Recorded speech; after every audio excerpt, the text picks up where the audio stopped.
Shavua Tov. Ce soir, la vidéo est dédiée en l'honneur de l'anniversaire de Yosef Shmuel, qui fête ses 9 ans. Le 28 Shvat 5780, on lui souhaite un grand Mazal Tov, qui grandisse un Chassid, Yireh Shamayim, et Lamdan avec une excellente santé, et il ramène que de la joie et du bonheur à tous ceux qui l'entourent.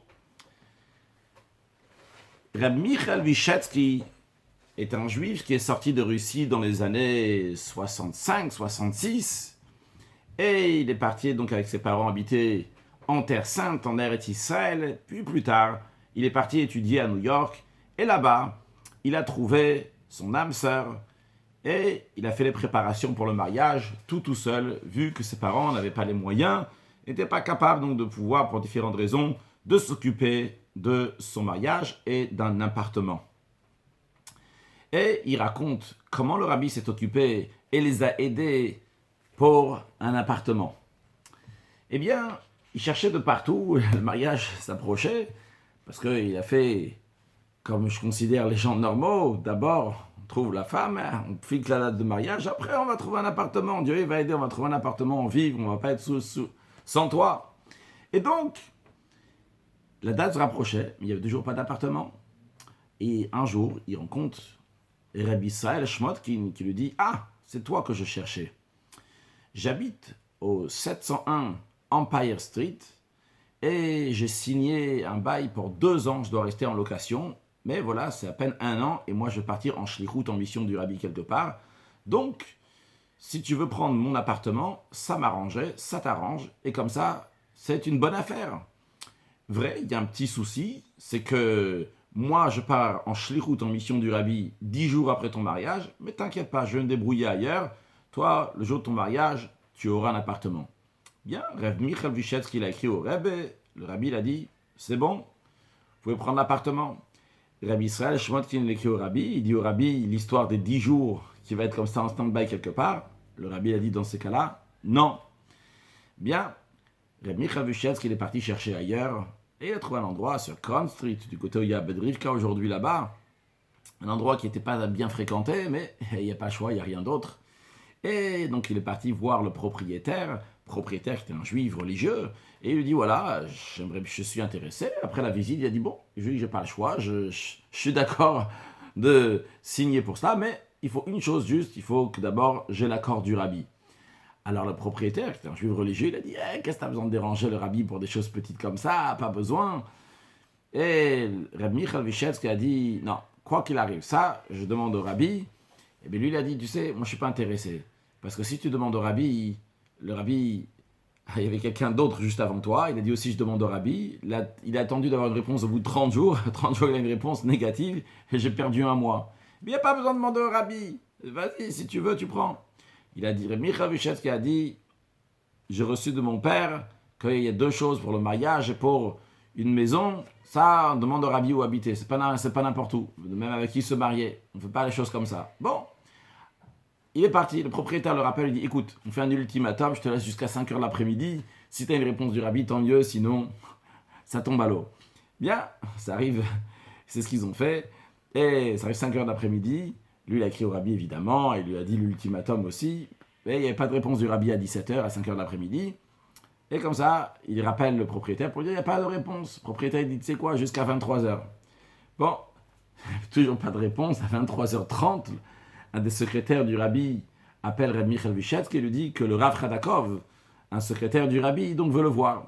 Très bien, il va au bureau de Rav Radakov, qui est d'ailleurs un tout petit bureau, et il lui dit, le Rav Radakov, lorsqu'il est en train de rentrer dans le bureau du rabbi, il voit Reb Michael Vyshetsky, Reb Michael Vyshetsky voit Reb Israël Shmotkin qui est en train de sortir.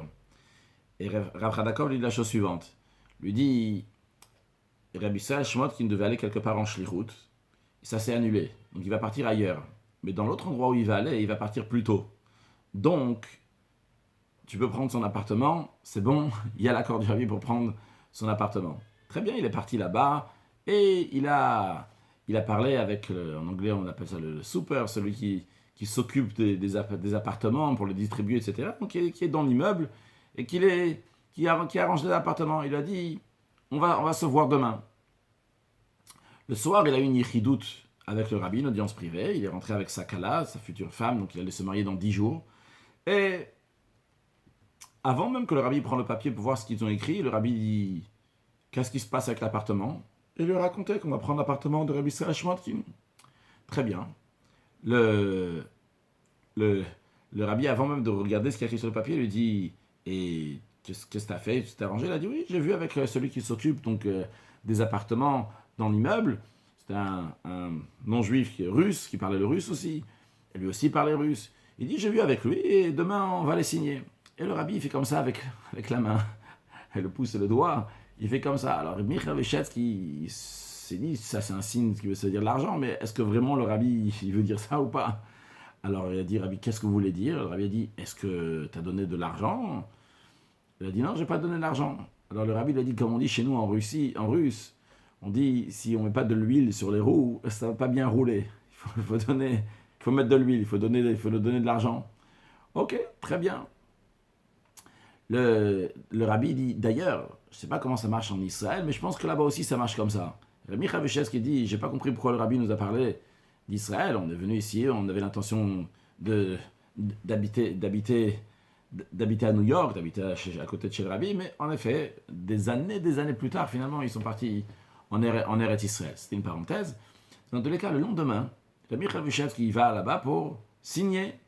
Il prend avec lui $50, qui était une somme énorme. Je pense que ça fait environ 250 ou 300 euros aujourd'hui, les $50 de l'époque.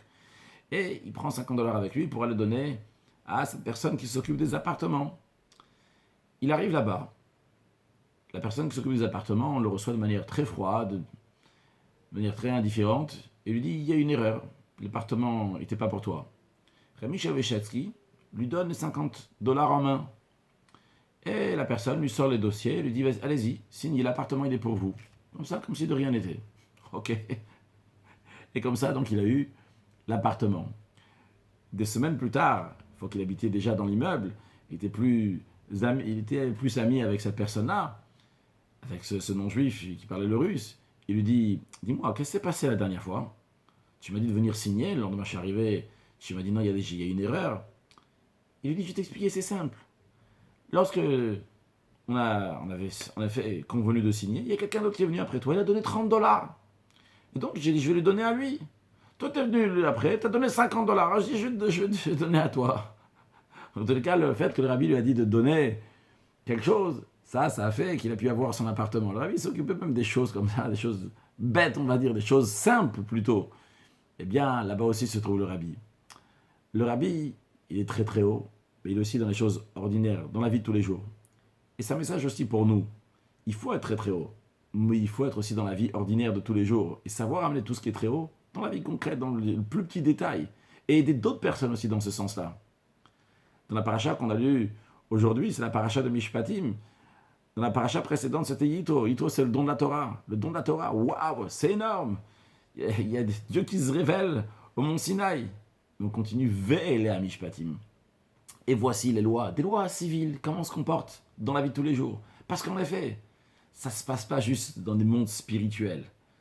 Le monde spirituel, il faut l'amener aussi dans la vie de tous les jours, dans les choses qui arrivent tous les jours. Et ça, c'est un rabbi. Et ça, comme ça doit se comporter aussi un juif. Avoir les choses de plus hautes, mais arriver aussi à les amener les choses de plus basses. Ça, en vérité, c'est Dieu.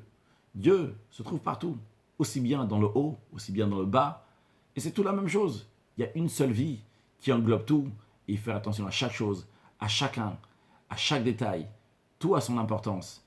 Et que Dieu fasse que très prochainement, on puisse avoir la venue de Mashiach. Là, on va voir la révélation de Dieu, non pas juste dans les mondes célestes, mais ici sur terre et dans tous les coins de la terre, et chez tous les êtres humains, que tout va se libérer, tout va arriver à se concrétiser, arriver au but, la venue de Mashiach, now, Shavua Tov.